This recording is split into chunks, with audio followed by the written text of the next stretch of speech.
Hi everybody, Spider-Kel back once again for another Marvel Chess Collection review, looking at number 4 in the line, Loki, the god of mischief, the arch nemesis of Thor and half-brother of Thor, as he points out in the Avengers. Loki is just such a fun and mischievous character.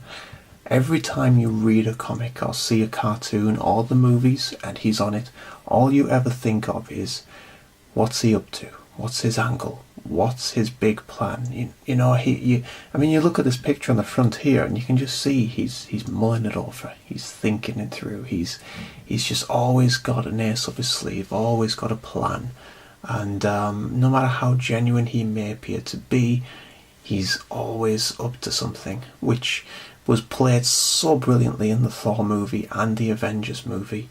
And I think Tom Hiddleston as well was just such a fantastically chosen actor to play this part, because he gives that little smile in Thor and Avengers and just kind of smiles at whoever stood there, and you just think, oh, he's up to something here, he's got the upper hand here. Just so good. Obviously as well, very much in the public eye, he has become quite a sex symbol because of those movies. A lot of women that I've been seeing online, a lot of people talk about how much they like him. A lot of my friends as well who say about how cute he is in those movies and so on. Whatever gets people to watch these movies, great. I just think it's fantastic. But yeah, I can kind of see why, but I just love Tom Hiddleston's portrayal of Loki, and I think he plays it incredibly well. And the partnership between him and Thor is just really good. I can't comment. You'll have noticed I haven't mentioned Thor 2 yet, and I can't comment on that because I haven't seen it. And it kills me to say that, it really does, because my wife and I have been to the pictures to watch every single Marvel movie that's been leading up to the Avengers and since the Avengers, with the exception of Thor 2. And it was basically, Thor 2 was released shortly after Daniel was born, and we had so much responsibility, so much going on, that we just couldn't get to the pictures. And by the time we kind of started to think, oh, maybe we will go and see it, they stopped showing it. So we have it on DVD. I haven't quite got round to watching it yet, but very excited and can't wait to watch that, for the whole reason that I know that Thor and Loki join up at one point. Obviously it's all over the trailers and everything, that they join together and work together. But I haven't seen it yet, but I know that Loki probably double crosses Thor at some point. It's just who he is, and it's why he's such a fun character. And as well with the graphic novels, a lot of graphic novels that I've read, the first joining of the Avengers was because of Loki, and so many stories where Loki's in it that just you just don't know where it's going to turn, and that's why I like this character so much. Such fun. But anyway, we also have the center page for this one, which we'll take a look at now.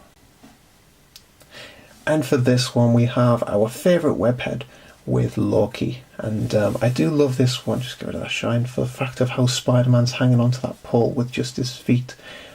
Just shows his kind of like his dexterity and his strength. But the image of Loki in the background clearly has been messing with Spider-Man, and yeah, just a very nicely drawn, beautiful piece there, and I really like that. As I've always said, I wish I could put these on the wall.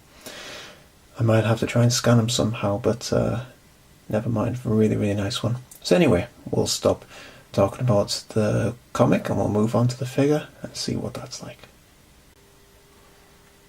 And here we have the Loki piece itself, which fantastically built. I do very much like this. And the level of detail and what they have on here is just a phenomenal piece. And of course as well, the first villain piece that we've got, so the first chance we've got to see the colour of the base and also the sides of it, which we shall come to in due time. However, we'll move into the face first, as we always do. This is a beautiful face sculpt on here, which very nicely, I'm going to try and move this so I can get rid of the shadow. There we go. Very nicely shows the character of Loki and the mischievous look, the look on his eyes and the smirk on his face. It's exactly what I was talking about previously. You just look at that and you just know he's up to something. He's got that mischievous look, which is beautifully represented in this face. Fantastic paintwork, fantastic detailing, just intricate details there which are really, really nice, and I'm very, very impressed with it, because this does really scream out the character. It really does show off his mischievous side and everything. It's brilliant. And I love as well these hands where they're up, and he's got his fingers on his chin, almost like he's watching things unfurl that he has put into place. And yeah, wonderful, wonderful sculpt. Of course, no Loki would be complete without his, I don't know what that is on the side, what is down here. No Loki would complete without his big horned head, because he does like his hat with horns.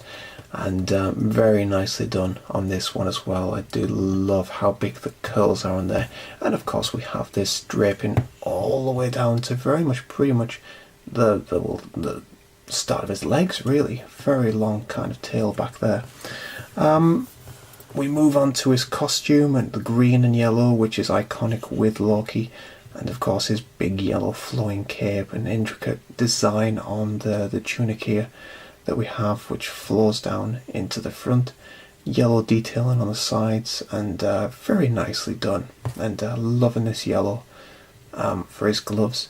On the side we have what I can only imagine a kind of, must be holders or pouches, or almost looks like someone's taken two sponges and stuck them on the side of his leg. Very, very weird, but still akin with the character, so very nicely done. The boots as well, with this kind of detailing on the top, moulded around the top there, is very, very nice. And we move to the back where we have this cape, and we have this really nice detail here where the cape is kind of furling up at the top, and of course his big 80s shoulder pads as well. And really beautiful cape which flows all the way down to the bottom. And just a very, very nice piece with some beautiful paintwork and design on there, and just the face is just, it's mind-blowing. It's fantastic what they've done with that. The only comment, or the only nitpick I suppose you could say, or the only thing that I would have liked to have seen different, is the paint that they've used for this. I would have loved to have seen a metallic paint, kind of the same that they used for Wolverine, which I'll just bring out now. Now the yellow on there is pretty much identical to what they've used on Wolverine. However, I mentioned in the Wolverine review how I like this metallic blue that they used on here, and I think really that would have worked well for the yellow on the Loki, especially when it came to his helmet and his horns and the shoulder pads. You point them out, Wolverine, thank you. The shoulder pads on there. I think a metallic yellow would have just brought this out that little bit more, made it a little bit more stand out, and just that little bit more, oh, I don't know what the word is I'm looking for, just realistic, I suppose. I suppose the biggest problem I have with the Loki piece that we have is, as I say, the colour that they've used. Not so much the colour, but the paintwork that they've used. And I think a metallic one would have made it just that little bit more stand out kind of thing, whereas this is just, for me, just that little bit flat. You know, for a character like Loki, especially with the horns, a bit of metallic paint thrown in there would have just really made this pop. Just a personal sort of thought that I have on this. Overall though, this is a beautiful, beautiful piece, and I'm really pleased with it. And as I say, this is the first one where we have a villain's sort of base on there, and as you can see we have a very light painted copper sort of look. Not quite as dark as I maybe would have liked, and we'll bring Wolverine out again to help us out with this.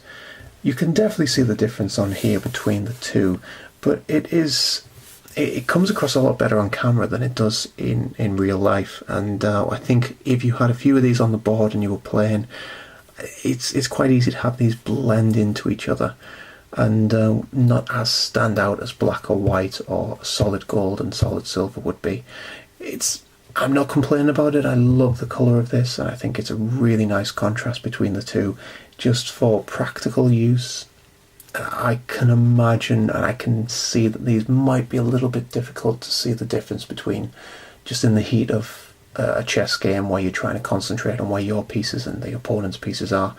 A little bit more of a distinction between the two would have been good. However, that said, if you're just using these as display pieces, that's not going to be an issue, and the colour they've chosen for this is absolutely ideal. A really nice copper sort of look.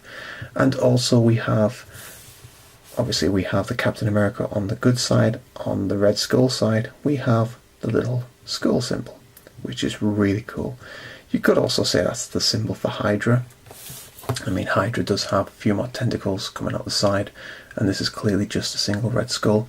I think that's just ideal. You've got Captain America star with the red skull, and it goes really nicely together. The final thing I wanted to show was what I mentioned in the previous one with Wolverine and Spider-Man, where the poses for the same piece are mirrored across the board. And as I said, Wolverine and Spider-Man wasn't exactly the best example of that, but there was two pieces that were. As you can see, these are the pieces. For Iron Man and Loki, even though as well they're on opposing sides, what we have is Iron Man obviously with his hands clasped across his front, and Loki doing the same thing, both in a more personal and character-centric sort of way. Loki with his fingers on his chin looking quite thoughtful and devious. Iron Man, of course, with his hand clenched together in a punch way. This as well is probably why they didn't have Iron Man doing the classic repulsor blast, because they'd have had to have him with his hands clasped in front of him in some way. So that's why they weren't going to get that. But this is kind of what I mean when I say that the pieces themselves mirror. So it's kind of a good way to identify. Obviously you have the symbols on the base here, but it's also a good way to identify the hands are clasped in front of them, which means that they're a bishop. And a really nice sort of design, which they did through the DC chess collection, and they're also doing through this Marvel one, which is really good to see. But these were the best ones to show that off, and so I just wanted to bring that out now.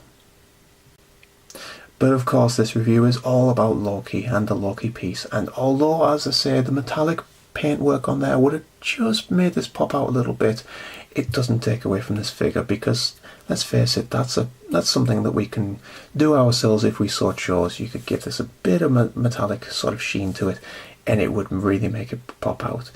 It would have been good to have seen them do that themselves, like they've done with the Wolverine piece and the Iron Man piece as well, with the metallic, with the, just love how they just popped in there, with the metallic, because of course for the suit. And I just think that would have really worked well on Loki. That being said, the face sculpt on this is the best that I've seen across this line and the DC line. I think it just captures the Loki character so well. The design on the tunic, the way the horns look, the way that this flows at the back, a brilliant piece that captures this character so well, and a phenomenal piece which is going to look excellent on the board and definitely worth picking up. And that's pretty much all I can say about it. So anyway, I hope you all enjoyed this review. Take care everyone, and I shall see you very soon for the next one. Take care.